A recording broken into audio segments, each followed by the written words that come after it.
Tawarik 19. Pelihat Yehu menegur Raja Yosafat. Yosafat, Raja Yehuda, pulang dengan selamat ke istananya di Yerusalem. Ketika itu Yehu bin Hanani, pelihat itu, pergi menemuinya dan berkata kepada Yosafat, "Sewajarnyakah engkau menolong orang fasik dan bersahabat dengan mereka yang membenci Tuhan? Karena hal itu Tuhan murka terhadap engkau. Namun masih terdapat hal-hal yang baik padamu, karena engkau menghapuskan tiang-tiang berhala dari negeri ini dan mencari Allah dengan tekun." Yosafat mengangkat hakim-hakim. Yosafat diam di Yerusalem.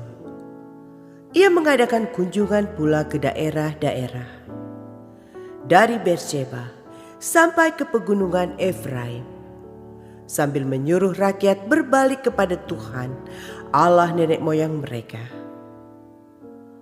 Ia mengangkat juga hakim-hakim di seluruh negeri, yakni di semua kota yang berkubu di Yehuda, di tiap-tiap kota.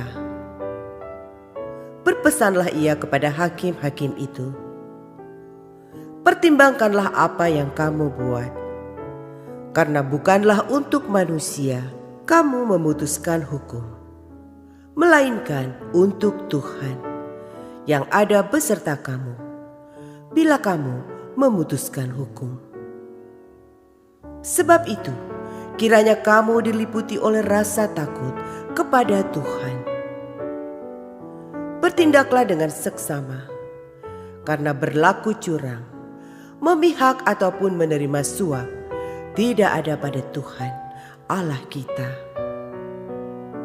Juga di Yerusalem, Yosafat mengangkat beberapa orang dari antara orang Lewi, dari antara para imam, dan dari antara para kepala puak Israel, untuk memberi keputusan dalam hal hukum Tuhan dan dalam hal perselisihan.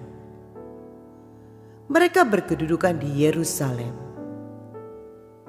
Ia memerintahkan mereka, "Kamu harus bertindak dengan takut akan Tuhan, dengan setia dan dengan tulus hati. Demikian, dalam setiap perkara yang disampaikan kepada kamu oleh rekan-rekanmu yang tinggal di kota-kota, yakni perkara-perkara mengenai penumpahan darah atau mengenai hukum, perintah, ketetapan-ketetapan dan peraturan-peraturan, hendaklah kamu memperingatkan mereka supaya mereka jangan bersalah terhadap Tuhan, sehingga murkanya menimpa kamu dan rekan-rekanmu. Hendaklah kamu berbuat demikian, dan kamu tidak akan bersalah." Dengan ini, imam kepala Amaria diangkat sebagai ketuamu dalam segala perkara ketuhanan, dan Zebaja bin Ismail, pemuka kaum Yehuda, dalam segala perkara kerajaan.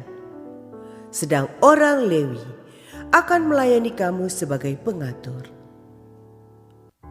Bertindaklah dengan tegas, kiranya Tuhan menyertai orang yang tulus ikhlas. 2 Tawarik 20. Kemenangan atas Moab dan Amon. Akhir pemerintahan Yosafat. Setelah itu Bani Moab dan Bani Amon datang berperang melawan Yosafat bersama-sama sepasukan orang Meunim. Datanglah orang memberitahukan Yosafat, "Suatu laskar yang besar datang dari seberang laut Asin, dari Edom, menyerang tuanku. Sekarang mereka di Hazezon Tamar, yakni En-Gedi." Yosafat menjadi takut, lalu mengambil keputusan untuk mencari Tuhan. Ia menyerukan kepada seluruh Yehuda supaya berpuasa. dan Yehuda berkumpul untuk meminta pertolongan daripada Tuhan. Mereka datang dari semua kota di Yehuda untuk mencari Tuhan. Lalu Yosafat berdiri di tengah-tengah jemaah Yehuda dan Yerusalem di rumah Tuhan, di muka pelataran yang baru, dan berkata, "Ya Tuhan, Allah nenek moyang kami, bukankah Engkau Allah di dalam sorga? Bukankah Engkau memerintah atas segenap kerajaan bangsa? Kuasa dan keperkasaan ada di dalam tangan-Mu, sehingga tidak ada orang yang dapat bertahan melawan Engkau. Bukankah Engkau Allah kami yang menghalau penduduk tanah ini dari depan umat-Mu Israel dan memberikannya kepada keturunan Abraham, sahabat-Mu itu, untuk selama-lamanya?" Lalu mereka mendiami tanah itu dan mendirikan bagi-Mu tempat kudus untuk nama-Mu. Kata mereka, "Bila sesuatu malapetaka menimpa kami, yakni pedang, penghukuman, penyakit sampar, atau kelaparan, kami akan berdiri di muka rumah ini di hadapan-Mu, karena nama-Mu tinggal di dalam rumah ini. Dan kami akan berseru kepadamu di dalam kesesakan kami, sampai Engkau mendengar dan menyelamatkan kami. Sekarang lihatlah, Bani Amon dan Moab dan orang-orang dari pegunungan Seir ini. Ketika orang Israel datang dari tanah Mesir, Engkau melarang mereka memasuki negerinya. Oleh sebab itu mereka menjauhinya dan tidak memusnahkannya. Lihatlah, sebagai pembalasan mereka datang mengusir kami dari tanah milik yang telah Engkau wariskan kepada kami. Ya Allah kami, tidakkah Engkau akan menghukum mereka? Karena kami tidak mempunyai kekuatan untuk menghadapi laskar yang besar ini, yang datang menyerang kami. Kami tidak tahu apa yang harus kami lakukan, tetapi mata kami tertuju kepadamu." Sementara itu seluruh Yehuda berdiri di hadapan Tuhan, juga segenap keluarga mereka, dengan istri dan anak-anak mereka. Lalu Yahaziel bin Zakaria bin Benaya bin Matanya, seorang Lewi dari Bani Asaf, dihinggapi roh Tuhan di tengah-tengah jemaat dan berseru, "Camkanlah, hai seluruh Yehuda dan penduduk Yerusalem, dan tuanku Raja Yosafat. Beginilah firman Tuhan kepadamu.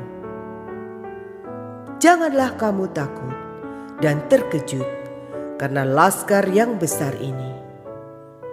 Sebab bukan kamu yang akan berperang, melainkan Allah. Besok haruslah kamu turun menyerang mereka. Mereka akan mendaki pendakian Ziz, dan kamu akan mendapati mereka di ujung lembah, di muka padang gurun Yeruel. Dalam peperangan ini tidak usah kamu bertempur, hai Yehuda dan Yerusalem. Tinggallah berdiri di tempatmu, dan lihatlah bagaimana Tuhan memberikan kemenangan kepadamu. Janganlah kamu takut dan terkejut. Majulah besok menghadapi mereka. Tuhan akan menyertai kamu." Lalu berlututlah Yosafat dengan mukanya ke tanah. Seluruh Yehuda dan penduduk Yerusalem pun sujud di hadapan Tuhan dan menyembah kepadanya. Kemudian orang Lewi dari Bani Kehat dan Bani Korah bangkit berdiri untuk menyanyikan puji-pujian bagi Tuhan, Allah Israel, dengan suara yang sangat nyaring. Keesokan harinya, pagi-pagi, mereka maju menuju padang gurun Tekoa.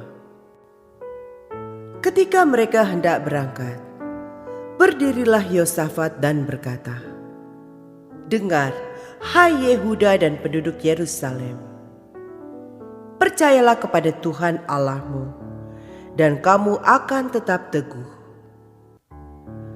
Percayalah kepada nabi-nabinya, dan kamu akan berhasil."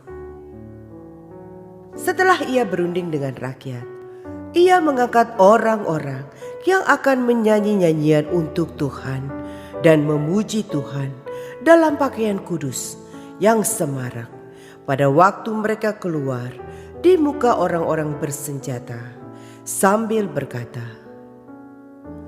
"Nyanyikanlah nyanyian syukur bagi Tuhan, bahwasanya untuk selama-lamanya kasih setianya."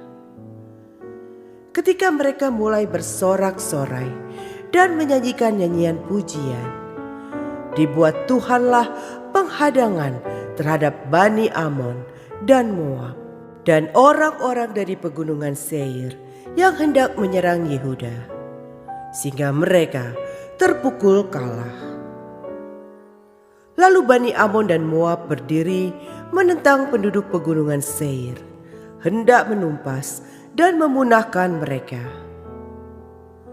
Segera sesudah mereka membinasakan penduduk Seir, mereka saling bunuh-membunuh. Ketika orang Yehuda tiba di tempat peninjauan di padang gurun, mereka menengok ke tempat laskar itu. Tampaklah semua telah menjadi bangkai, berhantaran di tanah. Tidak ada yang terluput. Lalu Yosafat dan orang-orangnya turun untuk menjarah barang-barang mereka. Mereka menemukan banyak ternak, harta milik, pakaian, dan barang-barang berharga. Yang mereka rampas itu lebih banyak daripada yang dapat dibawa. 3 hari lamanya mereka menjarah barang-barang itu karena begitu banyaknya. Pada hari keempat mereka berkumpul di lembah pujian. Di sanalah mereka memuji Tuhan. Dan itulah sebabnya orang menamakan tempat itu lembah pujian hingga sekarang. Lalu pulanglah sekalian orang Yehuda dan Yerusalem dengan Yosafat di depan. Mereka kembali ke Yerusalem dengan sukacita, karena Tuhan telah membuat mereka bersukacita karena kekalahan musuh mereka. Mereka masuk ke Yerusalem dengan gambus dan kecapi dan nafiri, lalu menuju rumah Tuhan.